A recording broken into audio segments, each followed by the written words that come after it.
So what I'd like to do now is I'd like to recognize the band. Chief, they sound great. How was that show this morning, everybody?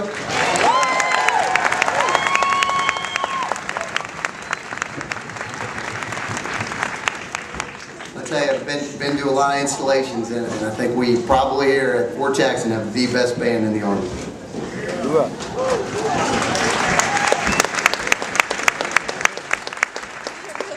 So for the soldiers out there, I don't know if you heard, but yesterday when I spoke to your parents, I challenged them to see if they could say AAAO louder than you. So we're going to see. So families, are you ready for graduation? All right, believe it or not, that was better than they did yesterday. But now we're going to show them what it's really like. Warriors at 239, are you ready for graduation?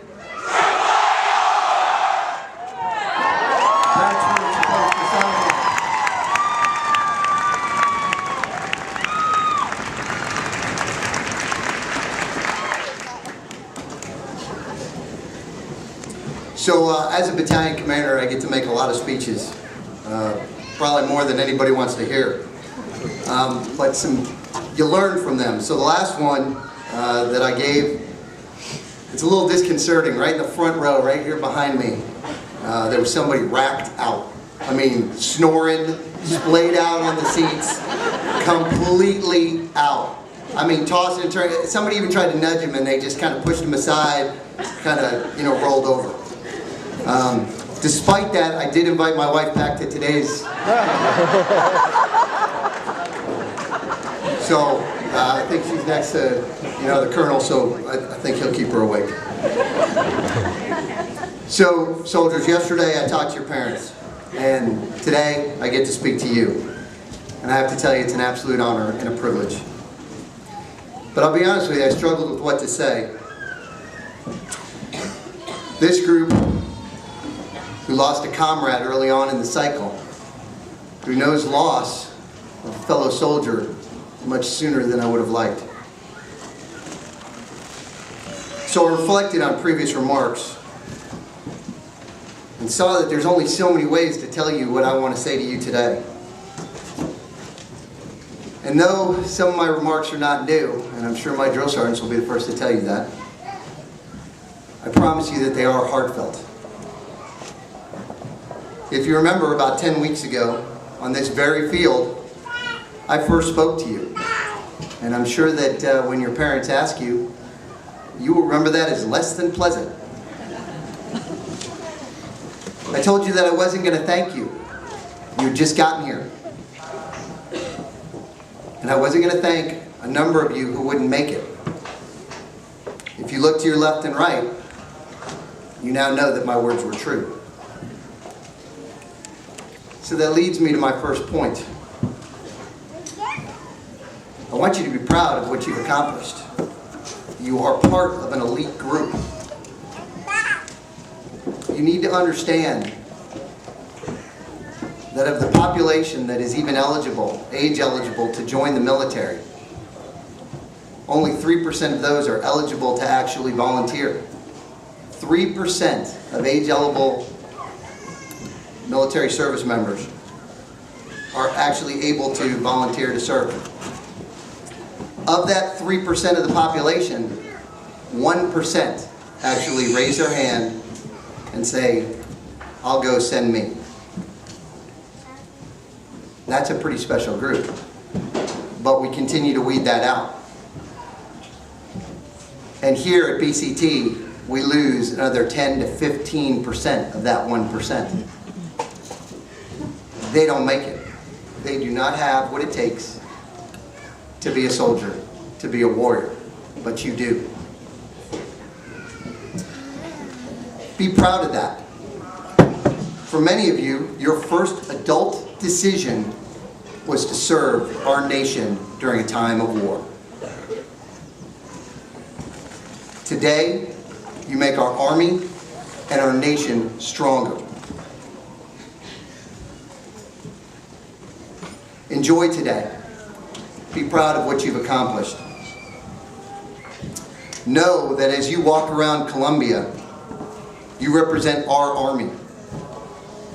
the proud tradition that we have, and the individuals that are in the Army, your drill sergeants, our soldiers currently fighting in combat. All of us. I have no doubt you will represent us well.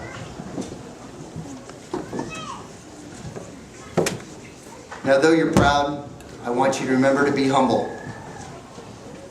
Because you are an elite group, many will not understand you. They will put you down or degrade you. Sometimes intentionally, sometimes by accident, because they don't know any better.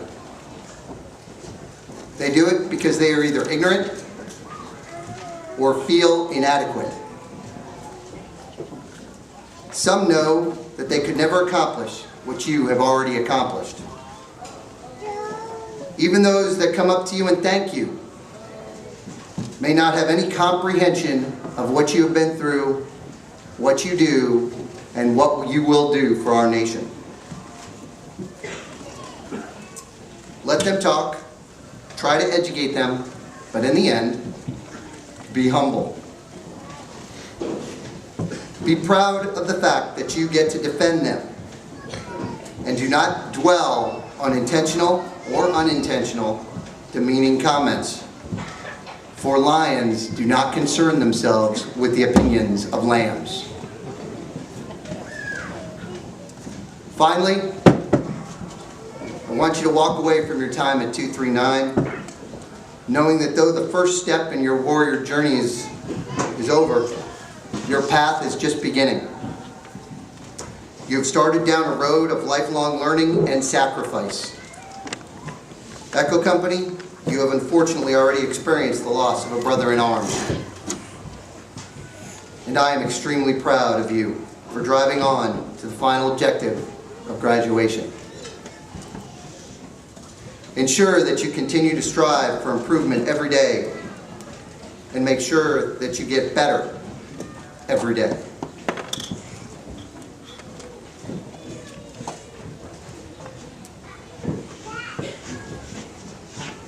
Our nation depends on it.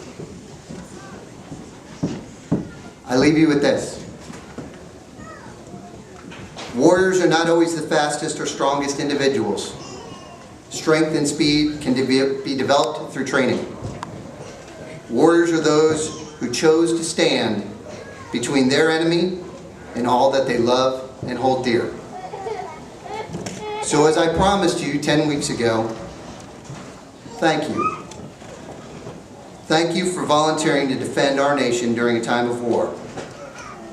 And thank you, and God bless your future service.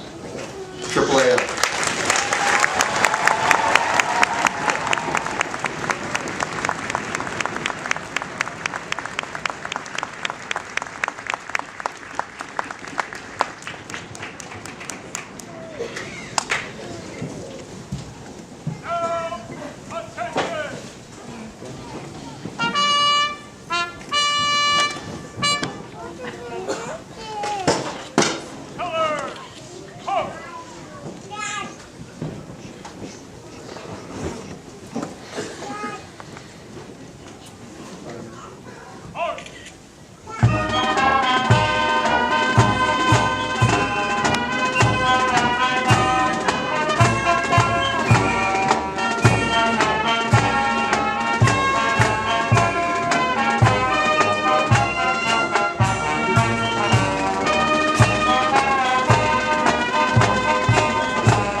You have become what you set out to be, a soldier in the United States Army. The Soldier's Creed is your declaration of your unshakable commitment to the ideals this nation was founded upon and will continue to guarantee. Ladies and gentlemen, please stand as Private Christopher Brown